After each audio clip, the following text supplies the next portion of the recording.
Section 1. You will hear a woman reporting a theft to an officer in a police station.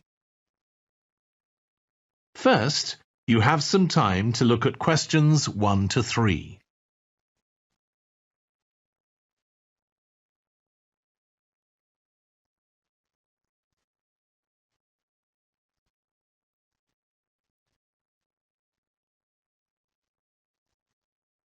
You will see that there is an example that has been done for you. On this occasion only, the conversation relating to this will be played first. Good morning. What can I do for you? I want to report a theft. I had some things stolen out of my bag yesterday. I'm sorry to hear that. Right, so I'll need to take a few details. Can I start with your name? Louise Taylor. The woman's name is Louise Taylor. So Taylor has been written in the space. Now we shall begin. You should answer the questions as you listen because you will not hear the recording a second time. Listen carefully and answer questions 1 to 3. Good morning. What can I do for you? I want to report a theft. I had some things stolen out of my bag yesterday. I'm sorry to hear that. Right, so I'll need to take a few details. Can I start with your name? Louise Taylor. Okay, thank you. And are you resident in the UK? No, I'm actually Canadian, though my mother was British. And your date of birth? December 14th, 1977. So you're just visiting this country? That's right. I come over most summers on business. I'm an interior designer, and I come over to buy old furniture, antiques, you know? There are some really lovely things around here, but you need to get out to the small towns. I've had a really good trip this year, until this happened. Okay. So you've been here quite a while? Yes, I'm here for 2 months. I go back next week. So, may I ask where you're staying now? Well, at present, I've got a place at Park Apartments. That's on King Street. I was staying at the Riverside Apartments on the same street, but the apartment there was only available for 6 weeks, so I had to find another one. Okay. And the apartment number? 15. Right. Before you hear the rest of the conversation, you have some time to look at questions 4 to 10.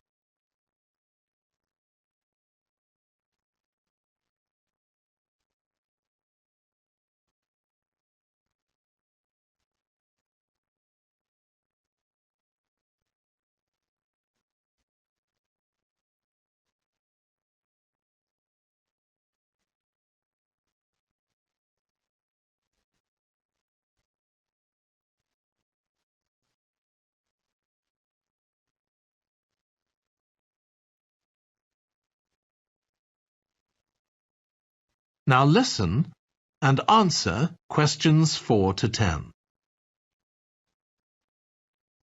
Now, I need to take some details of the theft. So, you said you had some things stolen out of your bag? That's right. And were you actually carrying the bag when the theft took place? Yes, I really can't understand it. I had my backpack on, and I went into a supermarket to buy a few things, and when I opened it up, my wallet wasn't there. And what did your wallet have in it? Well, fortunately, I don't keep my credit cards in that wallet. I keep them with my passport in an inside compartment in my backpack, but there was quite a bit of cash there, about £250 sterling, I should think. I withdrew £300 from my account yesterday, but I did a bit of shopping, so I must have already spent about £50 of that. Okay. At first I thought, oh, I must have left the wallet back in the apartment. But then I realized my phone had gone as well. It was only a week old, and that's when I realized I'd been robbed.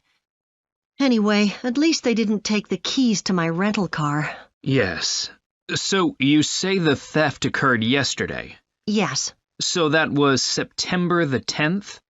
And do you have any idea at all of where or when the things might possibly have been stolen?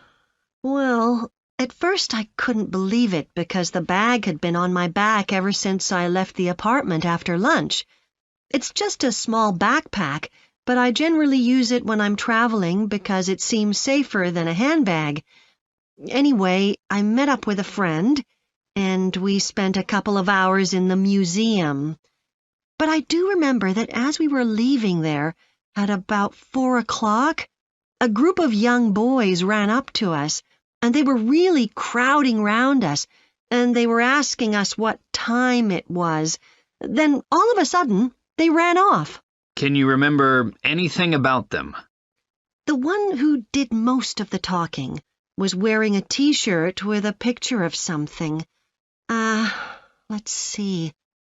A tiger. Right. Any idea of how old he might have been? Around 12 years old? And can you remember anything else about his appearance? Not much.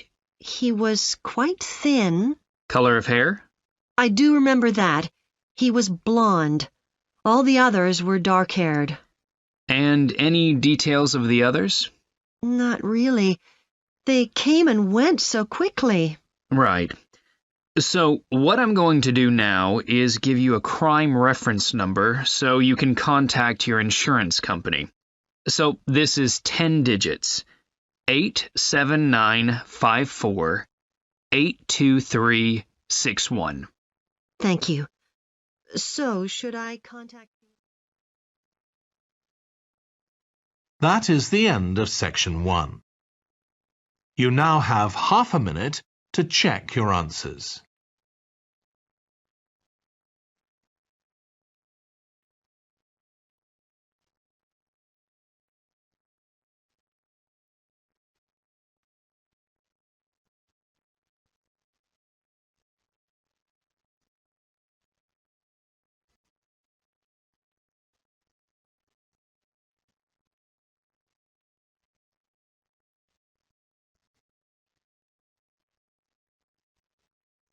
Now turn to section 2.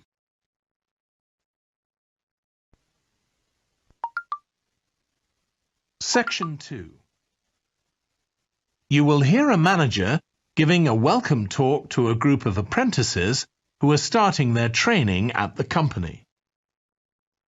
First, you have some time to look at questions 11 to 14.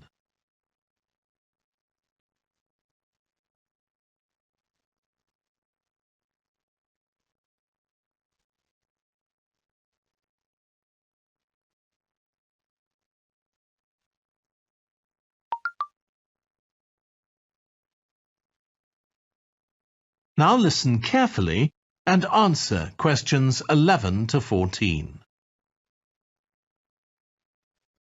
Good morning, everyone. My name's Janet Parker, and I'm the Human Resources Manager. We're very happy to welcome you to your new apprenticeship. I hope that the next 6 months will be a positive and enjoyable experience for you. I'd like to start with some general advice about being an apprentice. Most of you have very little or no experience of working for a big organisation, and the first week or so may be quite challenging. There will be a lot of new information to take in, but don't worry too much about trying to remember everything. The important thing is to check with someone if you're not sure what to do. You'll find your supervisor is very approachable and won't mind explaining things or helping you out. You're here to learn, so make the most of that opportunity. You'll be spending time in different departments during your first week, so make an effort to talk to as many people as possible about their work. You'll make some new friends and find out lots of useful information.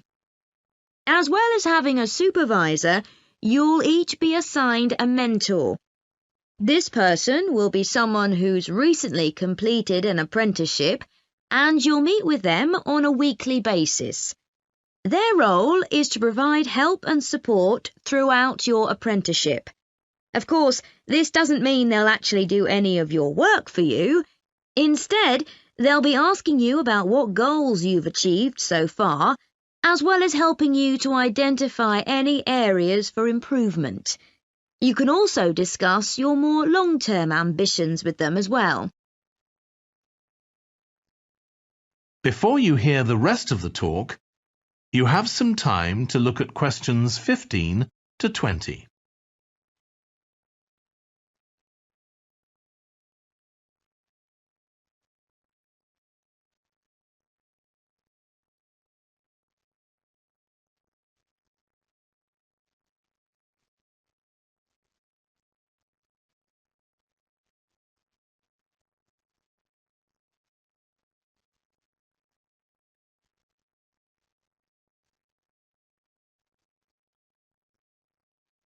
Now listen and answer questions 15 to 20. Now, I just want to run through a few company policies for our apprenticeship scheme with you. Most importantly, the internet.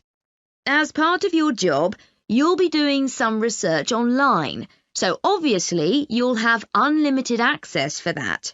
But please don't use it for personal use. You'll have your own phones for that. Some of you have already asked me about flexible working. After your probationary 3-month period, some of you will be eligible for this, but it will depend on which department you're in and what your personal circumstances are, so please don't assume you'll automatically be permitted to do this. I want to make sure there's no confusion about our holiday policy. Apart from any statutory public holidays, we ask that you don't book any holidays until after your 6-month apprenticeship has finished. Time off should only be taken if you are unwell. Please speak to your supervisor if this is going to be a problem. You'll be expected to work a 40-hour week, but there may be opportunities to do overtime during busy periods. Although you're not required to do this, it can be a valuable experience, so we advise you to take it up if possible.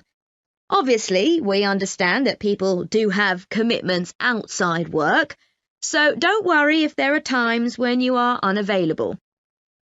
As you know, we don't have a formal dress code here. You may wear casual clothes as long as they're practical. And the only restriction for shoes we have is on high heels for health and safety reasons. Comfortable shoes like trainers are preferable. There's a heavily subsidised canteen on site where you can get hot meals or salads cheaply. Snacks and drinks are also provided, so we've decided to introduce a no-packed lunch policy. This is partly to encourage healthy eating at work and partly to stop people from eating at their workstation, which is unhygienic. Okay, moving on to... That is the end of section 2. You now have half a minute to check your answers.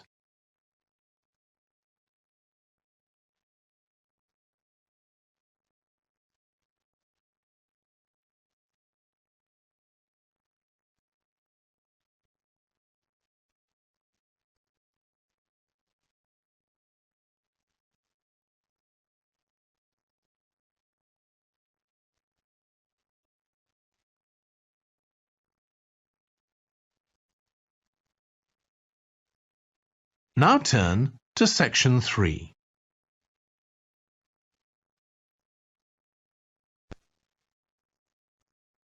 Section 3.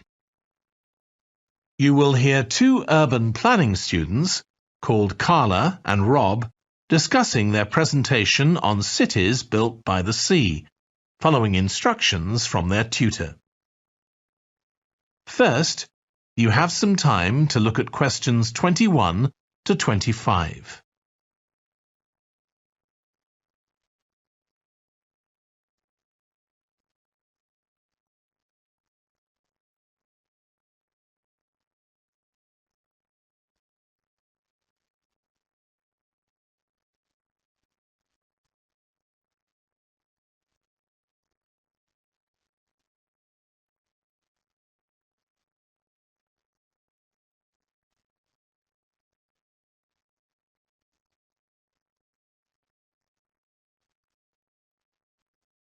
Now listen carefully and answer questions 21 to 25. Okay, so what I'd like you to do now is to talk to your partner about your presentations on urban planning. You should have done most of the reading now, so I'd like you to share your ideas and talk about the structure of your presentation and what you need to do next. OK, Rob, I'm glad we chose quite a specific topic, cities built next to the sea. It made it much easier to find relevant information. Yeah, and cities are growing so quickly. I mean, we know that more than half the world's population lives in cities now. Yeah, though that's all cities, not just ones on the coast. But most of the biggest cities are actually built by the sea. I'd not realised that before. Nor me. And what's more, a lot of them are built at places where rivers come out into the sea, but apparently this can be a problem. Why? Well, as the city expands, agriculture and industry tend to spread further inland along the rivers, and so agriculture moves even further inland up the river. That's not necessarily a problem, except it means more and more pollutants are discharged into the rivers. So these are brought downstream to the cities? Right. Did you read that article about Miami on the east coast of the USA? No. Well, apparently back in the 1950s, they built channels to drain away the water in case of flooding. Sounds sensible. Yeah, they spent quite a lot of money on them, but what they didn't take into account was global warming. So they built the drainage channels too close to sea level, and now sea levels are rising, they're more or less useless. If there's a lot of rain, the water can't run away. There's nowhere for it to go.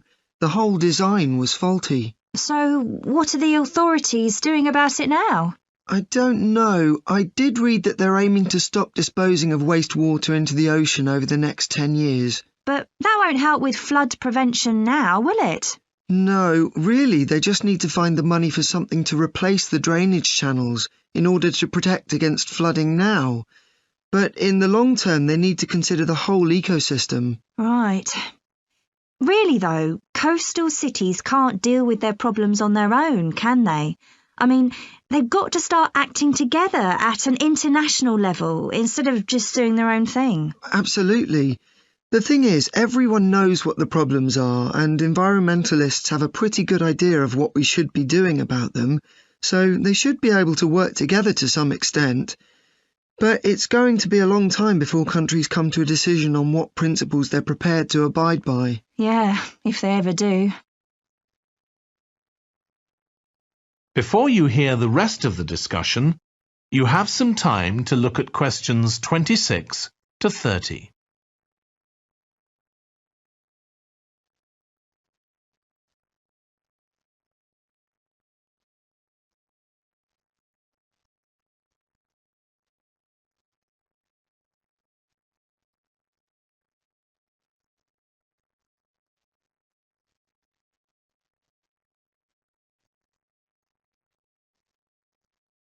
Now listen and answer questions 26 to 30.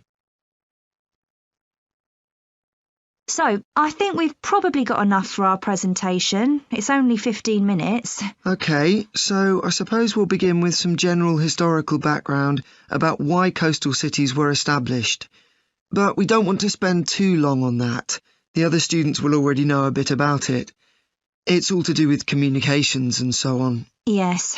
We should mention some geographical factors, things like wetlands and river estuaries and coastal erosion and so on. We could have some maps of different cities with these features marked. On a handout, you mean? Or some slides everyone can see? Yeah, that'd be better. It'd be good to go into past mistakes in a bit more detail. Did you read that case study of the problems there were in New Orleans with flooding a few years ago? Yes, we could use that as the basis for that part of the talk. I don't think the other students will have read it, but they'll remember hearing about the flooding at the time. OK. So that's probably enough background. So then we'll go on to talk about what action's been taken to deal with the problems of coastal cities. OK. What else do we need to talk about? Maybe something on future risks, looking more at the long term if populations continue to grow? Yeah, we'll need to do a bit of work there.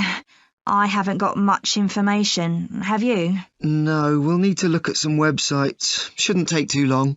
Okay. And I think we should end by talking about international implications. Maybe we could ask people in the audience. We've got people from quite a lot of different places. That'd be interesting if we have time, yes. So now, shall we go on? That is the end of section 3. You now have half a minute to check your answers.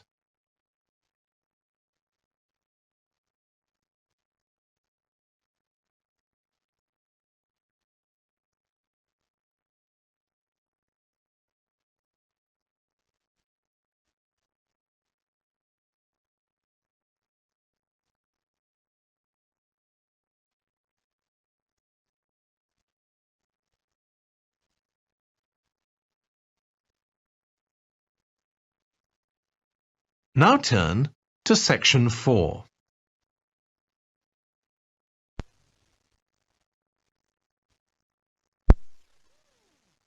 You will hear part of a lecture on renewable energy that uses the power of the sea. First, you have some time to look at questions 31 to 40.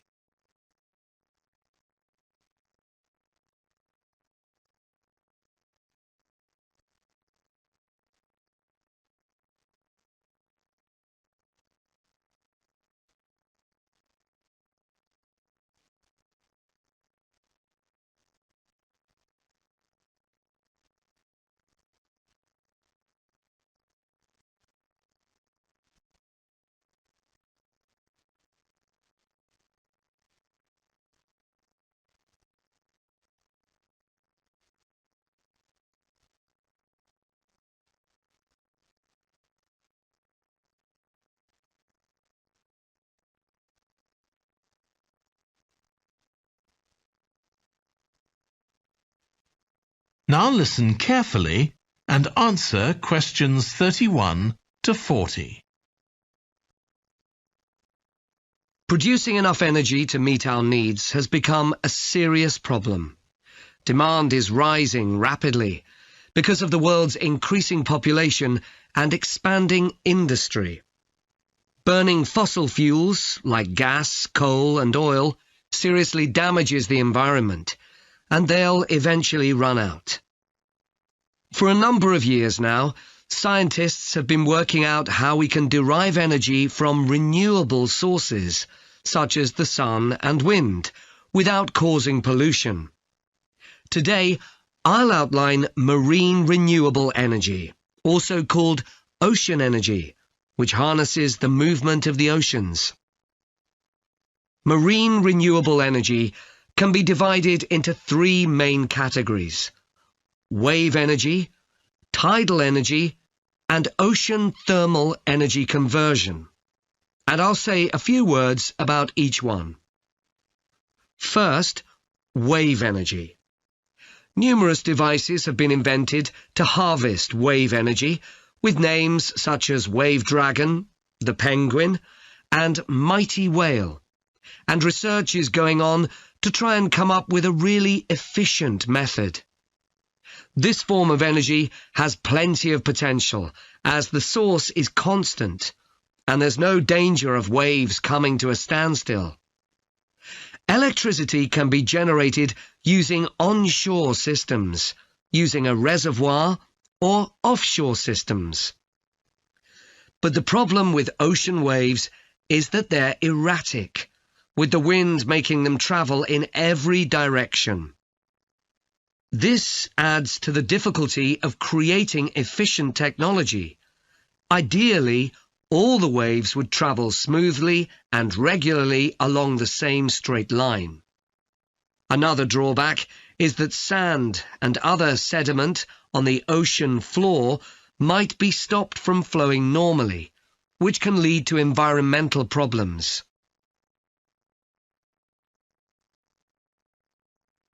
The second category of marine energy that I'll mention is tidal energy. One major advantage of using the tide, rather than waves, as a source of energy, is that it's predictable. We know the exact times of high and low tides for years to come. For tidal energy to be effective, the difference between high and low tides needs to be at least 5 meters. And this occurs naturally in only about 40 places on Earth. But the right conditions can be created by constructing a tidal lagoon, an area of seawater separated from the sea. One current plan is to create a tidal lagoon on the coast of Wales. This will be an area of water within a bay at Swansea, sheltered by a U-shaped breakwater, or dam, built out from the coast. The breakwater will contain 16 hydro turbines, and as the tide rises, water rushes through the breakwater, activating the turbines, which turn a generator to produce electricity. Then, for 3 hours as the tide goes out, the water is held back within the breakwater, increasing the difference in water level until it's several meters higher within the lagoon than in the open sea. Then, in order to release the stored water, gates in the breakwater are opened. It pours powerfully out of the lagoon, driving the turbines in the breakwater in the opposite direction and again generating thousands of megawatts of electricity. As there are 2 high tides a day, this lagoon scheme would generate electricity 4 times a day, every day, for a total of around 14 hours in every 24, and enough electricity for over 150,000 homes. This system has quite a lot in its favour. Unlike solar and wind energy, it doesn't depend on the weather. The turbines are operated without the need for fuel, so it doesn't create any greenhouse gas emissions, and very little maintenance is needed. It's estimated that electricity generated in this way will be relatively cheap, and that manufacturing the components would create more than 2,000 jobs, a big boost to the local economy. On the other hand, there are fears that lagoons might harm both fish and birds, for example by disturbing migration patterns and causing a build-up of silt, affecting local ecosystems. There are other forms of tidal energy, but I'll go on to the third category of marine energy, ocean thermal energy conversion. This depends on there being a big difference in temperature between surface water and the water a couple of kilometres below the surface, and this occurs in tropical coastal areas. The idea is to bring cold water up to the surface using a submerged pipe. The concept dates back to 1881, when... That is the end of section 4. You now have half a minute to check your answers.